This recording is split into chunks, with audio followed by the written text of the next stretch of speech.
So I am introducing Albert de Grey, who is the Chief Science Officer of the Sense Research Foundation, and he's a major force in aging research, and I'm very excited to hear this talk.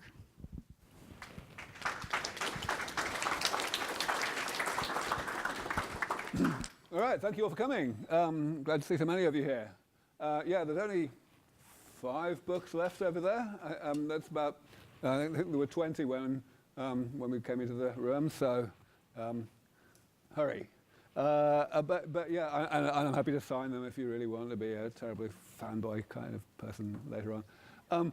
All right, so yes, so I've got an hour, so I'm going to try and tell you as much as I can about what we do at Sense Research Foundation and why it's important and why you should be supporting it and how you can support it. And there are various ways you can do that.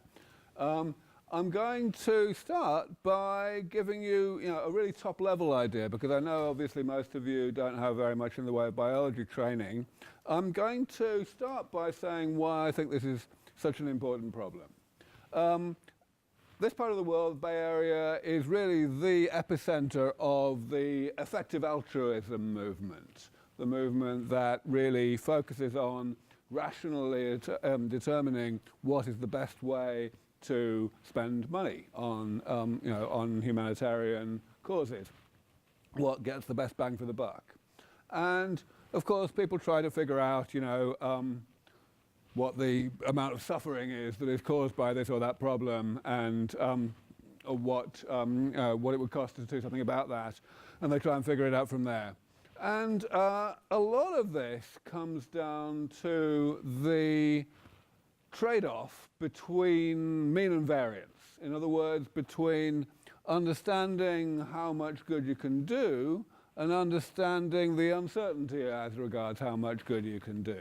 So high risk, high reward endeavors like pioneering technology often get a kind of the short end of the stick when it comes to effective altruism, because they don't really offer the confidence, the certainty that people like to see with regard to knowing that what they're doing is actually beneficial.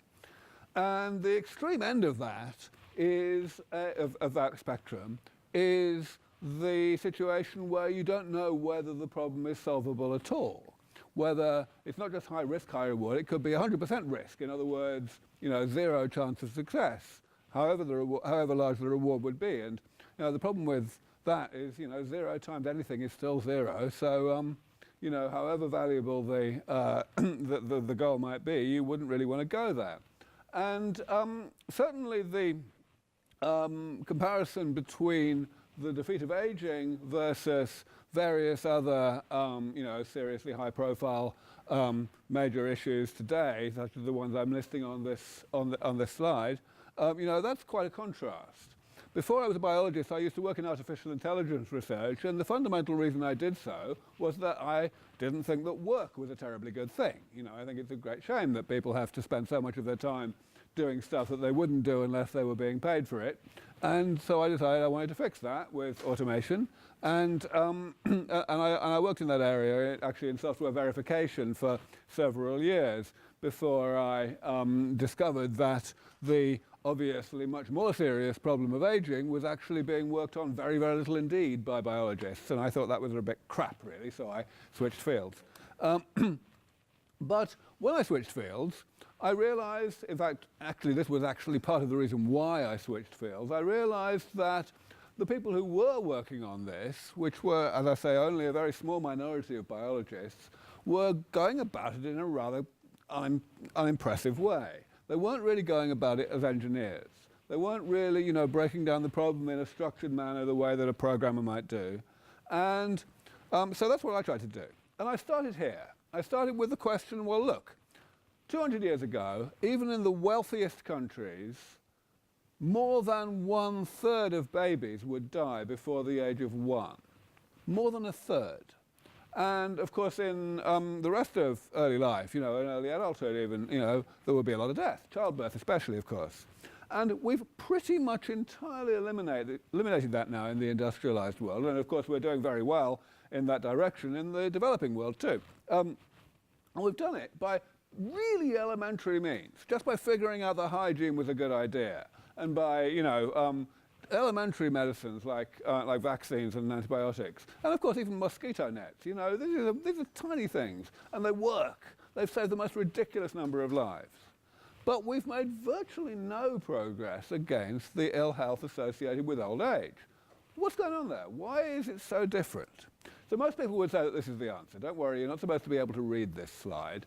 The point here is obviously just that there's a lot of complexity. An awful lot of different things go wrong with us late in life, and they go wrong at more or less the same time, which means, of course, that they interact with each other, they exacerbate each other, the whole thing is a little bit chaotic. And so most people would say, well, this is fundamentally what's going on. The real reason why aging has remained so hard to tackle with medicine is the sheer complexity of the business. The fact that there's so much going on, it's just overwhelmed the ability of the medical research community. Now, there is a lot of truth in that. That is definitely part of the problem. But what you've got to know is that it's not the main part of the problem. There's a more fundamental reason why aging has been hard to tackle, and I'm going to deal with what that is. I'm going to start by defining aging. This turns out to be actually pretty tricky. So Björk, who's hosting me today, actually got an email this morning saying, listen, we don't want to fix aging. Aging is a good thing. We want to get older and more knowledgeable and all that kind of stuff. Of course we bloody do. That's fairly obvious. I mean, the point obviously is that we want to get rid of the bad parts of aging and thereby perpetuate and enhance the good parts. So what aging, for the purposes of this talk, will mean the bad parts of aging.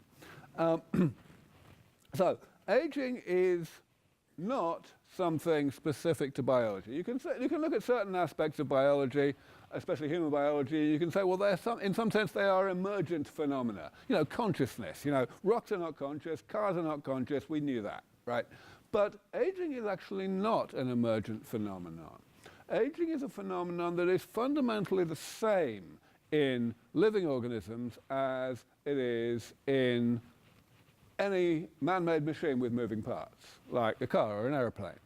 It is simply a fact of physics that any machine with moving parts is going to do itself damage throughout its existence as an inevitable consequence of its normal operation. It's just a fact of physics. And that damage is going to accumulate, and that's fine for a while because any machine, living or not, is set up to tolerate a certain amount of damage. And so that's why, for example, cars work perfectly fine for a few years and you don't have to take them into the garage. And it's also why humans work pretty well for a few decades. So you don't have to take them into the hospital either. But eventually the tolerable threshold of damage is reached and exceeded, and that's when things start to go downhill. That's all that aging is. And the reason I emphasize this is because there is a very widespread misconception in society that aging is some kind of mystery, that it's some kind of enigmatic thing that we absolutely don't understand and never can, and it's somehow off limits for medicine. It's just not correct. This is simply a really obvious and basic thing, and we just need to get out of our heads the idea that it's in any way mysterious. We can actually describe it in just 3 words. So I'm now obviously restricting myself to biology, to living organisms. Metabolism is the word that biologists use to encompass all of the stuff that the body does from one day to the next to keep us going, to keep us alive. And as I've said, metabolism creates damage, and damage accumulates throughout life, even starting before we're born, and eventually there's too much damage and you get the pathologies of old age. Now, I've drawn these arrows in this rather curious way, of course, to emphasize that what we're trying to achieve with the work that we're doing to eliminate aging is to weaken the link between metabolism and pathology, the link between being alive and being dead. And there are various ways in which we might go about that. But most of them are very misguided and essentially wastes of time. And I'm going to go through a little bit of why that is before going on to what's going to work. So what I'm showing you here is the answer that most people would give to a very simple question, the question, in what ways can one be sick? Can people be sick? In other words, give us a taxonomy of sickness. Most people would say, well, okay, there's infectious diseases, that's column 1, communicable diseases.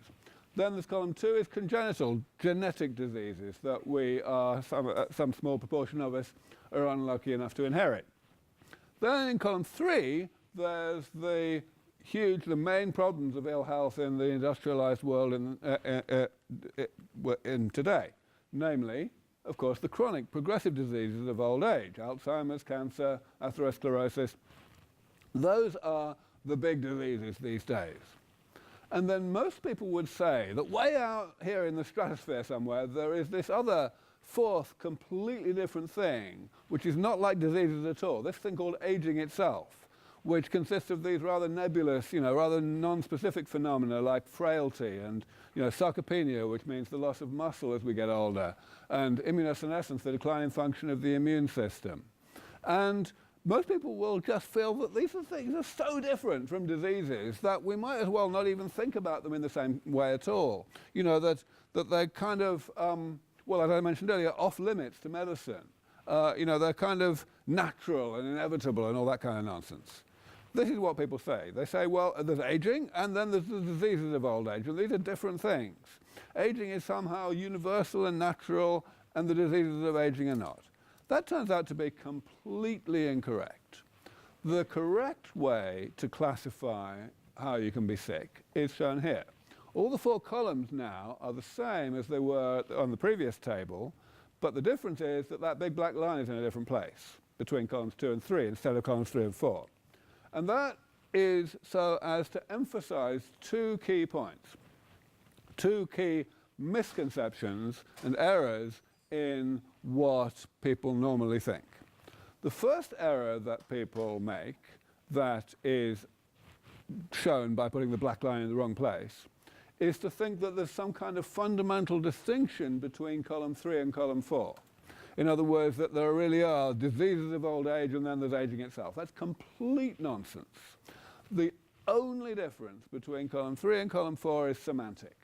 That column 3 consists of the aspects of aging that we've chosen to give disease-like names to, and column 4 consists of the aspects of aging that we haven't. That is all. Everything in either column 3 or column 4 is a consequence of having been alive a long time, a consequence of the accumulation of an amount of damage in the body of whatever type that exceeds what the body is set up to tolerate. That is all. The other thing that putting the black line in the wrong place causes people to think, which is wrong, is to think that column 3 is rather like column 1. If you put the black line in the wrong place, then you're going to look for cures to things in column 3, ways to eliminate them from the body in very much the same way that you might eliminate tuberculosis infections or whatever. And that, again, is obviously complete nonsense when you remember that the things in column 3 are side effects of being alive. So basically, this is the result. When you make that mistake, you go after the pathologies of old age directly. You try to eliminate them from the body by effectively attenuating the right-hand arrow, trying to stop the pathologies of old age from happening, even despite the fact that the things that are causing them, namely the damage that's continuing to accumulate, is still accumulating. And it's complete nonsense. It's obviously complete nonsense. There's no way in the world that this could ever work. Because at the end of the day, if the damage is continuing to accumulate, then anything that attacks and addresses the consequences of that damage is bound to become progressively less effective as time passes. It's a complete misconception. It's a category error. And yet, billions and billions of dollars are spent every year trying to do this, trying to put, not only medical research, but of course medical practice, trying to actually make this happen. It's insane. Now, I'm not the first person to point this out. In fact, it's been more than 100 years now, excuse me, since people started to realize, a few people started to realize that this was a mug's game, that geriatric medicine was never going to work. And that's where gerontology came from. Gerontology was inspired by two things. Number one, the realization that geriatric medicine was never going to work. And number two, the observation that in the living world, we see a great deal of variation in the rate of aging, in the rate of accumulation of damage. Different species age at very different rates. Even within a species, different individuals age at somewhat different rates. So the idea was, well, if we study this really, really, really hard, then maybe we'll eventually figure out enough about how metabolism generates damage that we will be able to slow it down. We'll be able to develop therapies that will somehow clean up our metabolism so that it generates damage more slowly, and thereby we postpone the age at which the damage reaches the intolerable level and pathology emerges. Great idea in principle. You may, however, have noticed that gerontology has not delivered the cure to aging any more than geriatric medicine has, and this is why. Metabolism is rather complicated. Since I'm speaking to a bunch of coders here, I can immediately just say, well, okay, this is obviously the, the ultimate nightmare of uncommented spaghetti code, right? This is just, there's no way in hell that you're ever going to be able to tweak this network so as to stop it from doing the thing you don't want it to do, namely the creation of damage, without at the same time stopping it from doing things you need it to do to keep us alive. It's just not going to happen. Unintended consequences are going to happen. So, waste of time. And unfortunately, it took a while for gerontologists to realize this. But eventually they did. I would say that by the 1970s, it was pretty much established within the field of the biology of aging that we were just not going to be able to get this approach to work. And so actually, it went all the way to, it became unacceptable even to talk about intervention in aging in a grant application. Aging became this phenomenon, this field like, seismology. It was like, people who study earthquakes, they understand that, what they study is bad for you, but they have no actual aspiration to doing anything about them. It's all about getting out of the way. All right, but the thing is, there was a bit of an oversight in all of this. And the oversight was that there's a third perfectly respectable approach to dealing with this problem, which is what I'm going to call the maintenance approach. Or you could call it the damage repair approach. And I'm trying to depict it using the same diagram. Essentially what we have is the goal is to weaken the link between metabolism and pathology. And the geriatrics approach to do that is to weaken the right-hand component of that process, the link between damage and pathology. The gerontology approach is to weaken the left-hand side, the link between metabolism and damage. But we don't have to do either of those. What we can do instead is go in and periodically repair the damage. And of course, what that means is that we can leave metabolism alone. We can let metabolism generate damage at the natural rate, and still it won't reach the level of abundance that causes pathologies to emerge. So this is a fantastic way of doing what engineers do, of sidestepping our ignorance, of figuring out how to manipulate a system without actually understanding it particularly well. If we're not proposing to do anything about the rate at which damage is created, it's fine that we have such a pitiful understanding of what metabolism actually does and how damage is created. Similarly, if we're not proposing to let damage reach a level of abundance that causes pathologies to occur, it's fine that we don't have much understanding of the details of how those pathologies arise from that damage and all of the interactions between the pathologies that I mentioned at the beginning. It's fine. We can just separate the two things from each other. And it's not just common sense to you and me. It's common sense to people in general, if you think about it, because, because we already do it. Remember what I said at the beginning, that aging is a phenomenon of physics, not biology? Well, here's a bit of physics for you. Here's a car that is more than 100 years old, and it wasn't built that way. The people who built this car 100 years ago would have been astonished at the idea that any of the cars they were building would last that long. They were built to last maybe 10 years. But it turns out that we know how, because cars are fairly simple. We know how to do sufficiently comprehensive maintenance on cars excuse me, that we can keep them going just as well as when they were built. And now that we've got this 100-year-old car, there is nobody who would say, oh dear, you know, well, we've got them out to 100 years, but there's no way we're going to get them to 200. That's not going to happen, is it? Everybody knows that we can push this out as long as we like now. So it's completely obvious to anyone who takes aging seriously and doesn't actually regard it as some kind of enigma, some kind of magic, that we know this is what we should do to actually fix aging. So, you know, I say this. I say, at the end of the day, the only reason that I have to go around the world giving these bloody talks still, after all these years, is because people don't want to hear this message. It's been a long time since we realized that aging was actually rather horrible. You know, since the dawn of civilization, people have had this dream of actually finding some way to maintain youth in old age. And we haven't done very well. And the problem is, of course, that a lot of people have been out there saying, oh, this is the solution, and they've always been wrong. So humanity has been suckered rather often, which means, of course, that there is a great deal of reluctance to get one's hopes up now, you know, to actually get into a mindset of saying, well, maybe this time it's actually going to be true.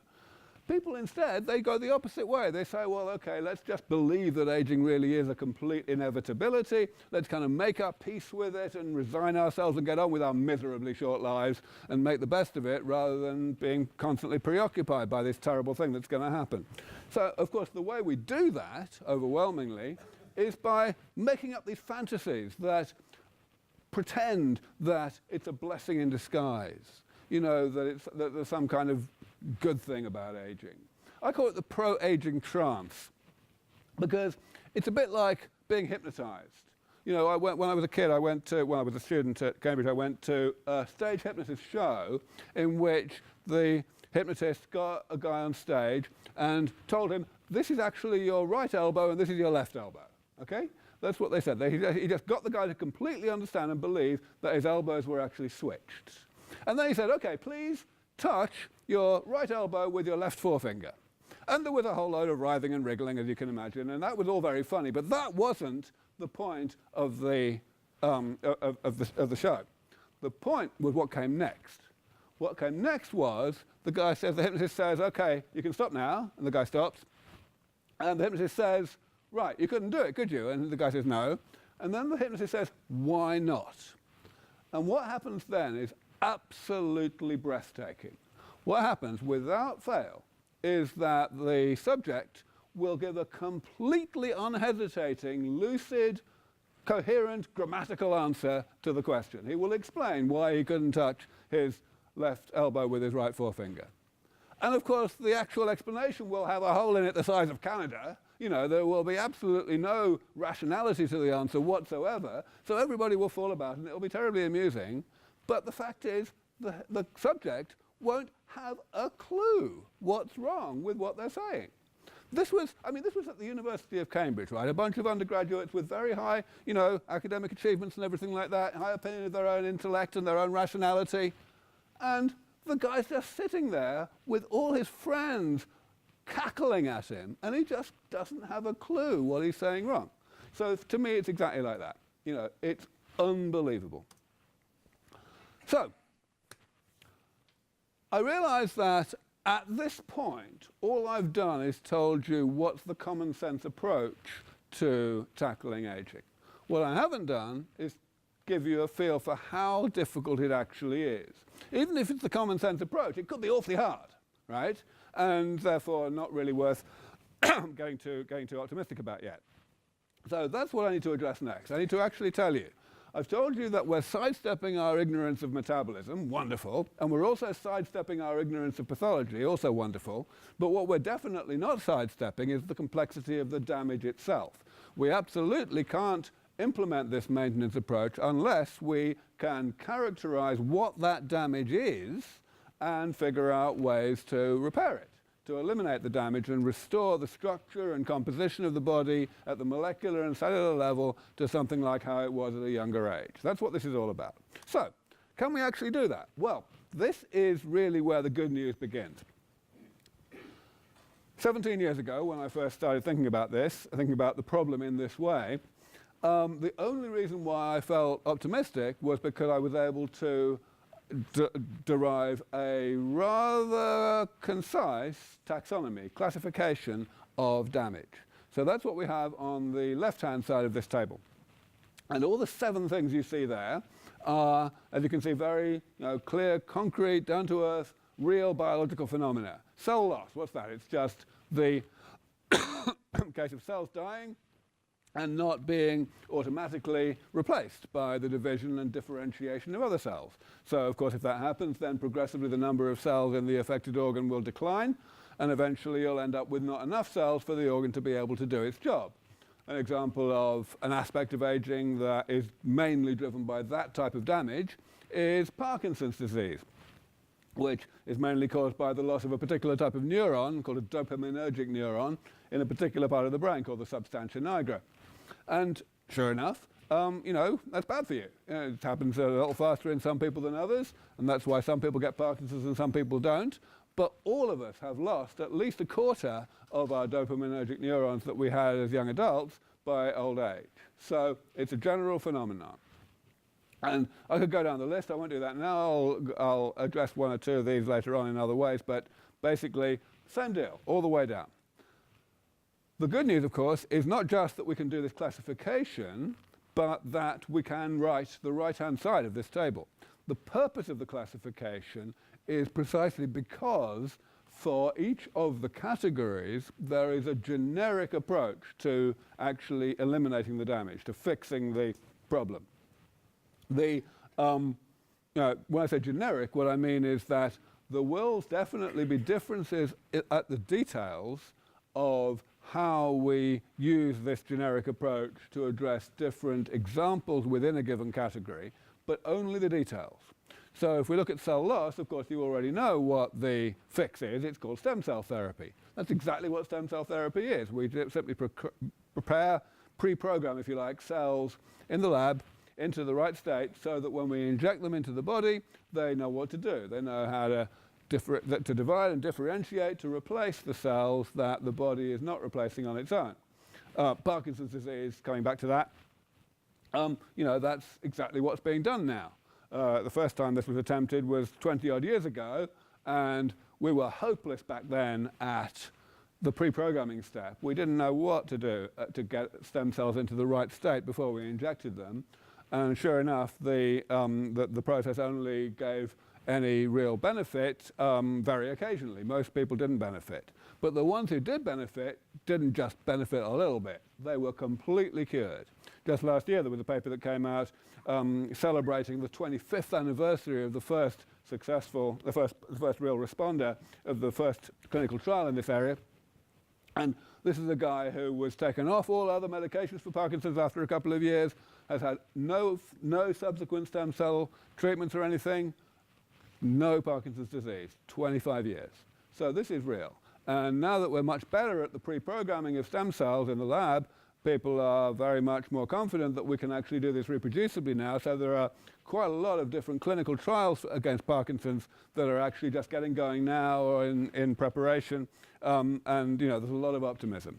So that's the kind of thing that we can expect when we really repair damage. Now, you may ask yourself, stem cell therapy is a very well-respected area. The right work is being done. It's already moving through to clinical trials. Why does Aubrey de Grey feel it's necessary to go around the world giving all these talks and drumming up enthusiasm and so on? And the answer is because the other 6 categories I'm telling you about here are much, much less well appreciated. That's why Sense Research Foundation exists, in fact.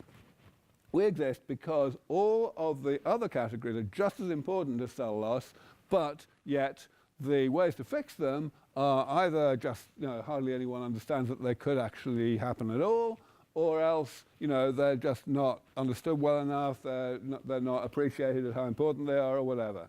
So we spend a lot of effort and a lot of money trying to develop these things at the early stage, proof of concept level, so as we can get them to the point where the rest of society and the rest of the research community takes them seriously. Now, I want to draw your attention, before I go to the next slide, I want to draw your attention to the bottom line here, because you may be thinking to yourself, well, hang on, how does Aubrey know that this really is an exhaustive classification and that there isn't some category number 8 and number 9 that's been overlooked? And of course, it's a very important question. And we definitely cannot say that we 100% know that there are no further categories. We've been looking, that's for sure. And more than that, I've been going out there making trouble, generally making a nuisance of myself and and challenging my colleagues to come up with things that break this classification, things that fall outside of it. And you know what? I'm getting away with it. I've been doing it for a long time now. So, of course, that's only circumstantial evidence, but it's really quite strong circumstantial evidence that we seem to be on the right lines. Not only that, the approaches on the right-hand side of this table, the various repair methodologies that we are focused on, have also not had to change over the past 15 years. We have been pursuing them, of course, and some of them have, we've made progress in all of them, and some of them have become easier as a result of nice surprises, like the development of new technologies like CRISPR and induced pluripotent stem cells that have shortened the timeline to development of these things, but there have been no examples of bad surprises, of cases where we find that this or that approach is not going to work because of this or that new discovery. So that's, again, really good news. I'm going to give you a little bit of a feel for this at the level of the actual bench work now. I know, as I mentioned earlier, of course, you're not biologists, so I don't want to get too heavy, but I do want to make sure that you understand I'm not totally bullshitting you. So let me talk a little bit about atherosclerosis. Atherosclerosis, of course, is the #1 killer in the Western world, and it consists of the accumulation of fatty deposits in our major arteries which grow and grow and eventually burst and cause heart attacks and strokes. So we'd like that not to happen, that's for sure.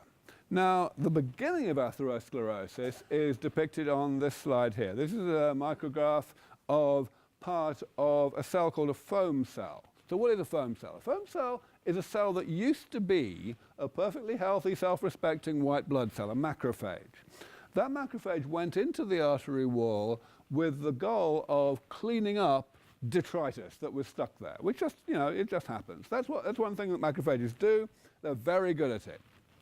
The detritus is mostly made of cholesterol, it turns out.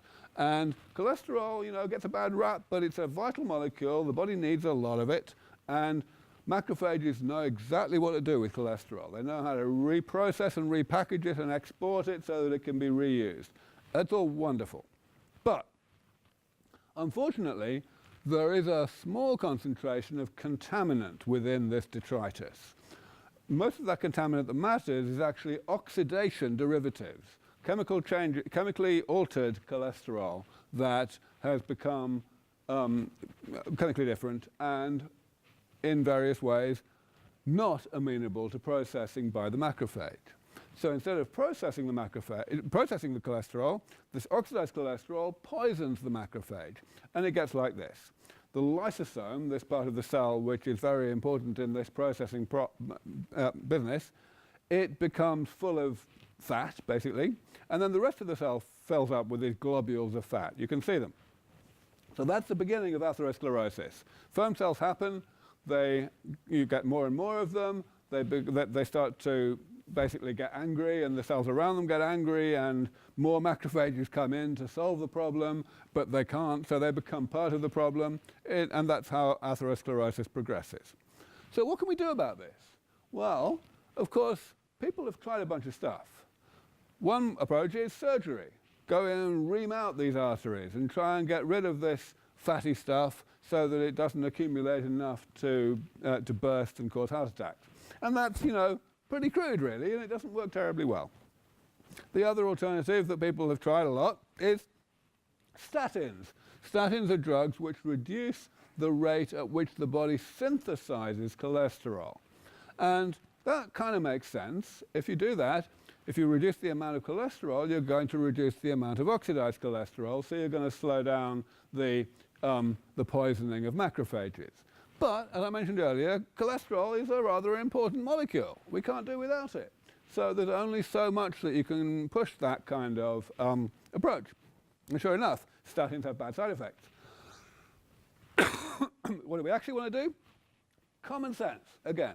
What we actually want to do is go after the actual problematic reagent, which is the oxidized cholesterol. And in particular, what we might like to do is give our macrophages the enhanced ability to break down oxidized cholesterol or process it in just the same way that they can naturally process normal cholesterol. If we could give them an extra enzyme, for example, that just allowed them to degrade oxidized cholesterol, then bang, you know, they wouldn't be poisoned by it anymore. So that's exactly what we set out to do. More than 10 years ago now, we decided to find another species which already had an enzyme to break down oxidized cholesterol. Turns out that it's fairly straightforward to find bacteria that can break down more or less anything you like, so long as it's organic. And this has actually become a really important commercial endeavor. It's called bioremediation. This, of course, is not a biomedical thing. This is for environmental decontamination. If you find bacteria that can break down TNT, for example, then you can just spray them over a disused airfield that you want to build a housing estate on, and the TNT is going to go away, and you'll be able to build your housing estate. This actually is done in the real world. So, great, but our goal is not to spray bacteria into the body, because that might have side effects. Our goal is to find these bacteria, but then to identify the genes, the enzymes that they have that allow them to break down this toxic molecule, and then put that gene into human cells, modified in such a way that it still works, despite the various structural differences that exist between bacteria and mammalian cells. And it turns out to work. So step one is pretty easy, finding the bacteria. Step two is also pretty easy, finding the genes that the bacteria have that give them the capacity to break down the stuff. Step three is actually really hard, tweaking the gene so that it still works in a human cell, but we managed it a few years ago. This is the key figure from the paper where we reported this success. Essentially what we're seeing here is each group of bars is a different concentration of the toxic molecule, 7-ketocholesterol, which is a particular type of oxidized cholesterol. And within each group, what you've got is the right-hand bar is our engineered cells, and all the others are what are called negative controls. So, for example, cells that don't have the enzyme, or they've got the wrong enzyme, or they've got the right enzyme, but it's not been modified so that it goes to the right part of the cell, for example. And the height of the bar is simply the health of the cells, their viability. So the fact that the right-hand bar in each of the groups is taller than the ones to its left, that tells you that for each of these various concentrations of the toxin, we are protecting the cells by introducing this gene. And this is, of course, quite promising result, and it's being taken forward now into mouse models, and we would hope that this will be a much more effective approach to stopping people from getting heart attacks and strokes than anything that's around today. So I'm going to address a few things you may be thinking. So first of all, some of you may have come across my work before. Actually, hands up, yeah. Hands up anyone who's actually seen a talk of what I've given in the past. All right, jolly good, jolly good. Nearly half of you, all right. So some of you may know that when I first started putting these ideas out there, a lot of people didn't think much of them. A lot of people gave, were quite derogatory.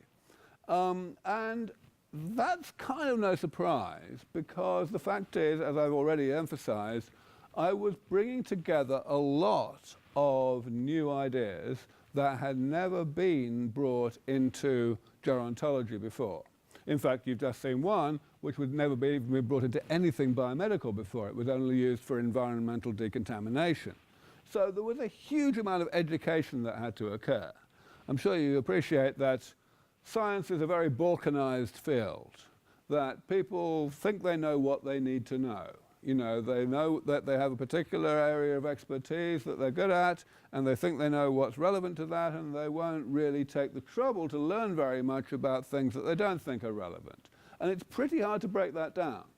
So it took, I'm going to say, the best part of a decade for me to actually get my colleagues, predominance of my colleagues, to the point where they actually understood that what I was saying was not complete nonsense. But it worked. I really did get there. First of all, we've published a lot. We've actually got a lot of papers out there in the academic literature, including in high-profile journals, demonstrating key proof-of-concept steps towards getting these things to work. So that's one kind of, community recognition. Then we've got an advisory board consisting of a large number of extremely high-profile, world-leading scientists in all of the relevant areas. These are not the kinds of people that publicly endorse stuff that's bullshit. So this is actually quite important. But perhaps what's most important of all is that the idea is being reinvented by other people now. So this paper came out 4 years ago, and it's the identical same idea. I mean, they decided to divide aging into 9 categories instead of 7, but it's exactly a divide and conquer damage repair approach. Here are their corresponding fixes. Their graphics are a bit better than mine were, but the fact is, it's identically the same idea. And the difference is that this paper was written by grandees, and it's being cited literally still but once every 2 days. This is probably the single most influential paper in the whole of gerontology as of now, and it is identically the same idea that I put forward more than a decade previously. Now, it would be nice if I were to get a bit more of the credit, but that's really not what bothers me. The fact is that this is now completely mainstream and orthodox, and any misapprehension that you may have as a result of the kinds of things that gerontologists were often saying about these ideas 10 years ago should be forgotten, because they are no longer saying that. This has now become something totally accepted. Second thing is to do with the magnitude and the proximity of this work. And this is something that I feel I do need to address, especially with an audience like this, because this is something that polarizes opinion a huge amount. First thing I want to say is people get terribly exercised about the idea of living longer being scary, and of course a large part of what they are basing that on is the idea that living a lot longer might entail living a lot longer in the same state of health that we currently associate with old age, which of course is considerably less fun than the state of health that we currently associate with early adulthood. So let me be perfectly clear. There is zero chance that any of this work will ever deliver that kind of life extension. The only way that we are ever going to get people living substantially longer is by keeping them truly, genuinely youthful for substantially longer. It is always going to be risky to be sick. So do not worry about that. The question, though, is how much longer? I mean, in a way, medicine always has this side effect, right? After all, most people die of being sick. So if you can help people not to be sick, you're on average going to have them live longer. Makes sense. The question is how much longer, and it turns out that it might be quite a lot. So the therapies that I've told you about so far, I believe, have a respectable chance of giving us an additional 30 years or so of extra life. And of course, as I'm saying, healthy life. Now, that's a lot. It's a lot more than what we can do today. But it sure isn't immortality or any of the other words that the media tend to like to associate with my work. So, what's the big deal? That's great, but so what? People are then going to get sick and old and dead, same as before, right? I mean, we've already extended the average lifespan by more than 30 years in the past 100 years. So, what's the big deal? The big deal is the thing that I've called longevity escape velocity, which to a software engineer is a ridiculously straightforward concept. It simply is that these are rejuvenation therapies. Therefore, they will be applied to people who are already in, let's say, middle age, let's say 60 or 70 at the time that the therapies arrive. Those people will be rejuvenated such that they won't get back to being biologically 60 until they're 90, because that's the 30 years I'm talking about. But we've bought that time. In that 30 years, we've been able to improve the quality, the comprehensiveness, the convenience, the cost, but especially the comprehensiveness of these therapies so that the same people, who are now 90, can be rejuvenated, even though the damage that their bodies contain will be the difficult damage that the original therapies don't work on. Nevertheless, some of it will be amenable to repair by the new therapy, by, let's call it Sense 2.0, 30 years down the road. So all we've got to do is improve the comprehensiveness of these therapies by a sufficient rate, at a sufficient rate to stay one step ahead of the problem. And the faintest analysis of what that rate actually would be will tell you that it's tiny. It's vastly lower than the rate that we always see in the incremental improvements of technologies once the initial breakthrough has been made. So longevity escape velocity is the reason why I believe that the first person to live to 1,000 is probably less than 10 years younger than the first person to live to 150, and why the first cohort, most of whom will live to 1,000, is probably only 10 years younger than the first cohort, most of whom will live to 110. You know, so these are obvious things. But talk to biologists about this, especially gerontologists, they will, almost all of them, run away very, very fast. Because, first of all, it's not science. Of course it's not fucking science, it's technology, all right? I knew that. But the fact is, also, it's politically incendiary.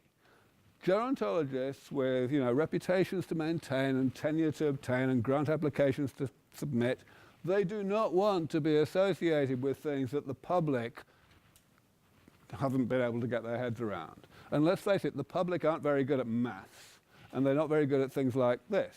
So, fact is, it's a very hard political sell right now, but I believe that it's better to tell the truth about what we can expect from anti-aging medicine of the foreseeable future than to try to, sweep it under the carpet. I believe that the right thing to do is to actually say, look, yes, we are going to be able to keep people youthful indefinitely because we are going to improve these therapies fast enough. And to say, yes, that's a good thing, and not to be cowardly about it. Now, the other thing to point out is that this is coming quite soon.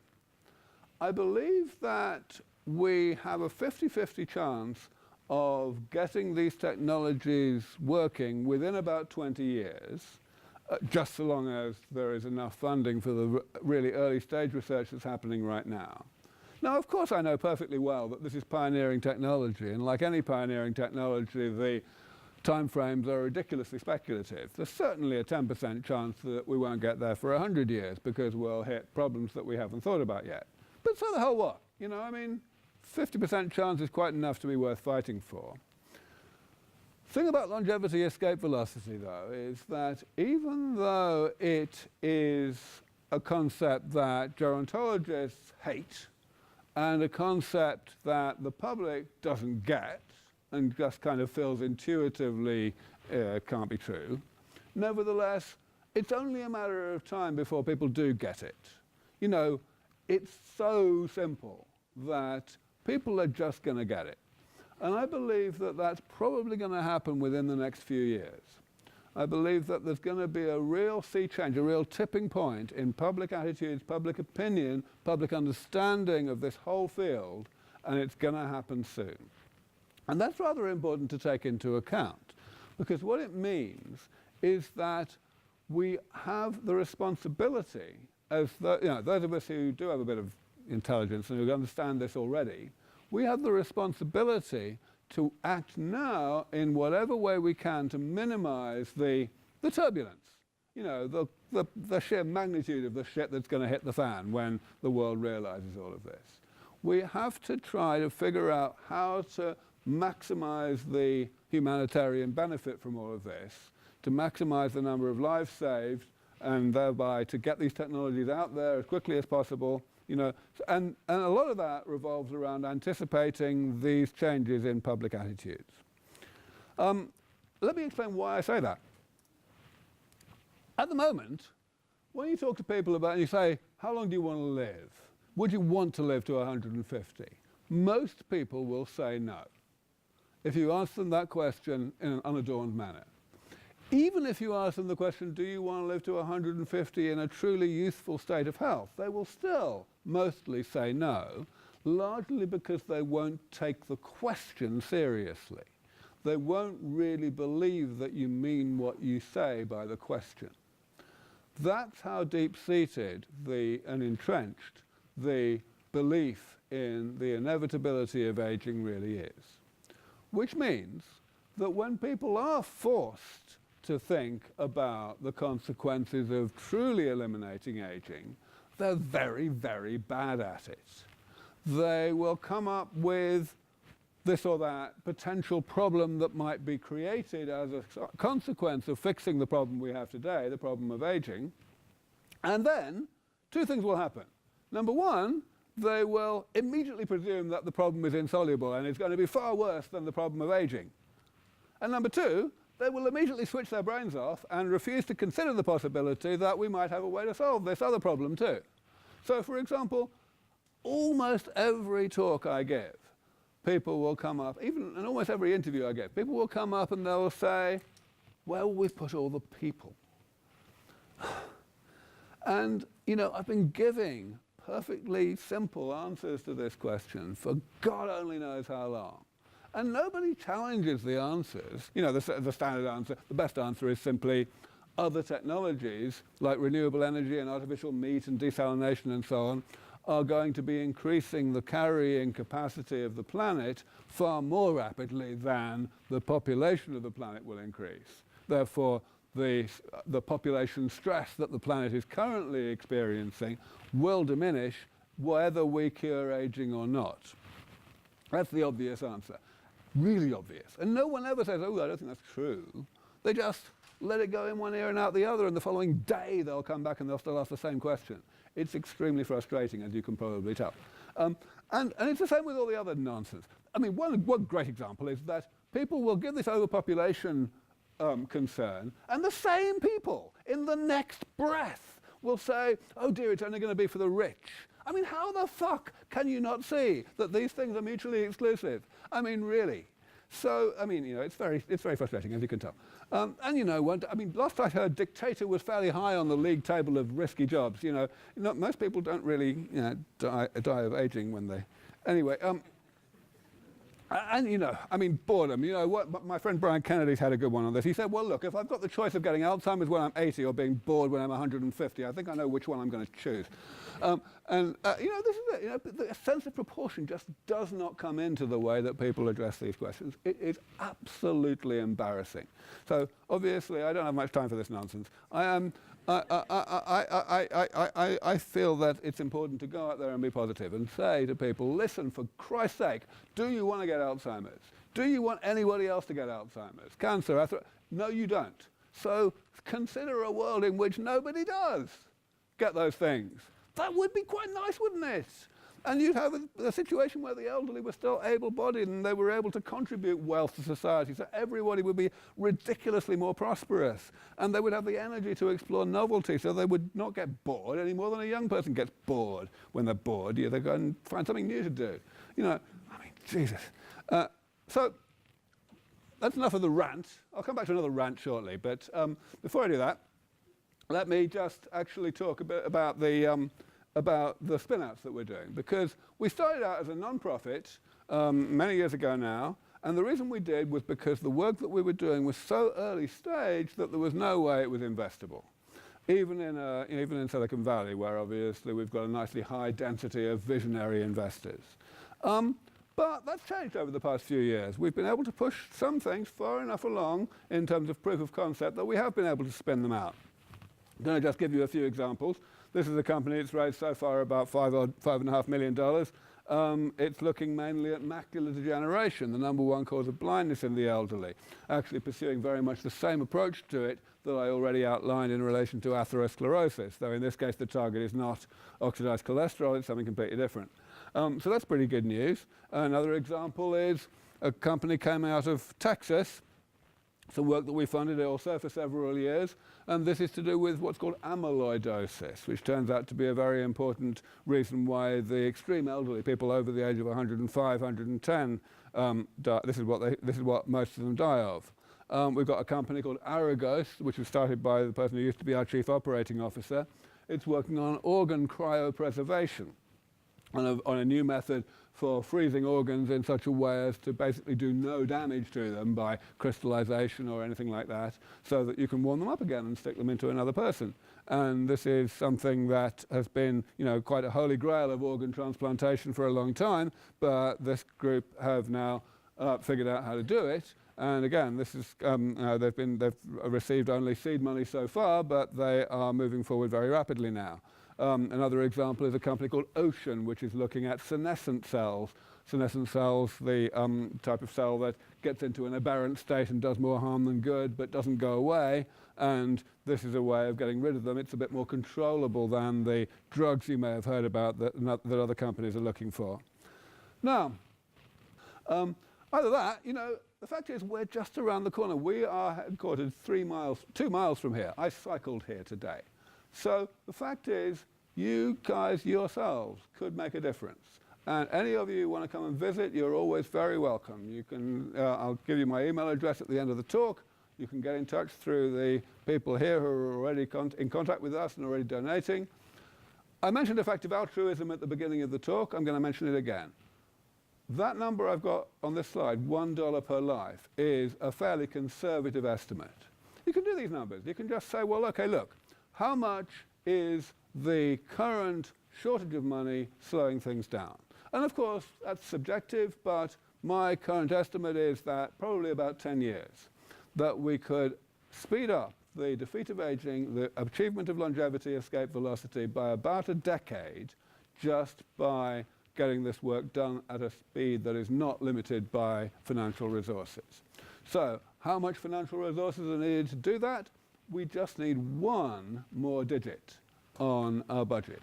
That still means we'd be looking at 1% of Calico's budget. We need about 40 million a year. 40 million. I mean, that's a tiny amount. And we could go, I'm going to say, 3 times faster in the initial few years anyway. And I think, yeah, we could take a decade off the time involved.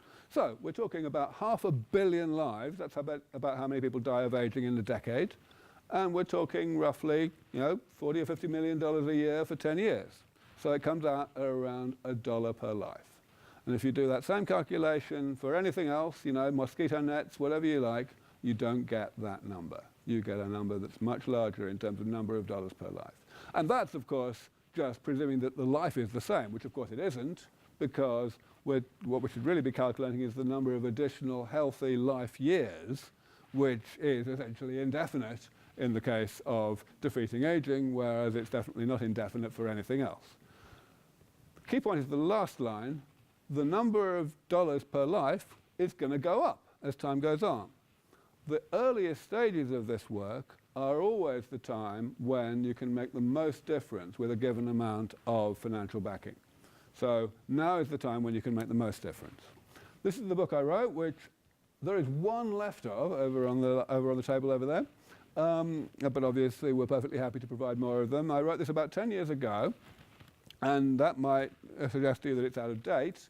But luckily, even though there has been a huge amount of progress over the past several years, the progress in question has been very much what we expected it to be, what we predicted it would be. As I mentioned at the beginning, we haven't had any nasty surprises.